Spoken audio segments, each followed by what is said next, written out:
हम कभी नौजवानों को पढ़ाते थे कि मृत्यु एक त्योहार है, और जो हंसते हंसते मृत्यु को गले लगाता है दुनिया उसी का नाम लेती है। क्योंकि जब आप देंगे तो मिलेगा। जैसे दवा खाते हैं तो रोग से छुट्टी मिलती है। हालत है कि आज़ादी की लड़ाई को हम लोगों ने नहीं देखा, जो किताबों में पढ़ा वह जाना कि गुलामी क्या होती है, बेईमानी क्या होती है, शोषण क्या होता है। यह किताबों में पढ़ा लिखा और जाना।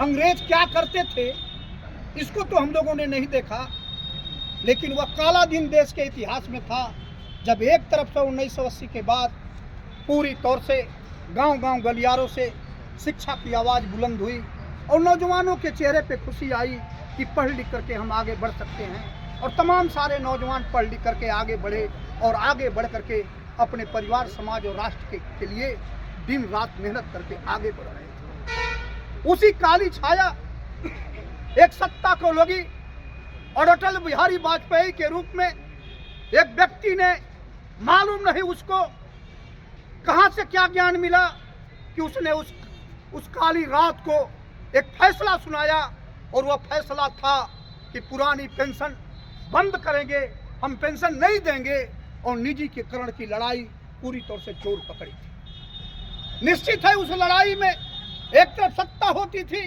जिसके ऊपर लाठी, जिसके ऊपर बंदूकें, जिसका जेल, तानाशाही, अत्याचार की जो सच है नीचे दबा हुआ है वह ऊपर न उठ पाए।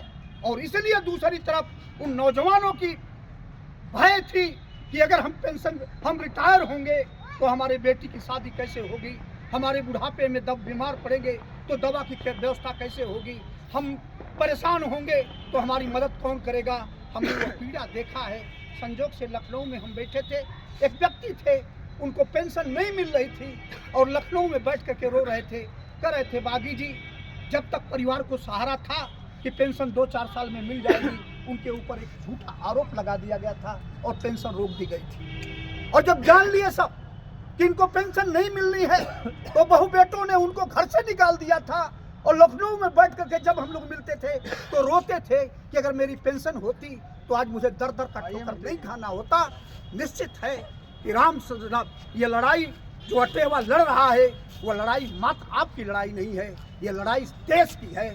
भगत सिंह ने शहीद होते हुए यही सपना देखा था कि जब देश अपना होगा तो कोई गुलाम नहीं होगा, किसी का शोषण नहीं होगा, किसी के ऊपर अत्याचार नहीं होगा, कोई किसी के साथ सताएगा नहीं, और जब अपनी सरकार होगी तो सारे लोगों का ख्याल रखेगी। लेकिन निश्चित है कि देश में उस भगत सिंह जो शहीद हुए थे उनके सपनों के साथ खिलवाड़ हुआ, चंद्रशेखर आजाद के सपनों के साथ खिलवाड़ हुआ, डॉक्टर भीमराव अंबेडकर जो संविधान लिखते हुए गैर बराबरी खत्म करने की बात कर रहे थे, निजीकरण को खत्म करने की बात कर रहे थे, उनके सपनों की हत्या हुई। और निश्चित है उसका बदला लेने के लिए, उसको आगे बढ़ाने के लिए, उस संघर्ष को तेज करने के लिए अटेवा पूरे देश में जिस तरह से सत्ता से टकरा रहा है, मैं अटेवा को बहुत बहुत बधाई देता हूँ। और निश्चित है चाहे जालिम कितना भी बड़ा हो, कमजोर होता है, हिंसक हर समय कमजोर होता है, और लड़ने वाला हर समय बहादुर होता है। और जो देता है वो पाता है।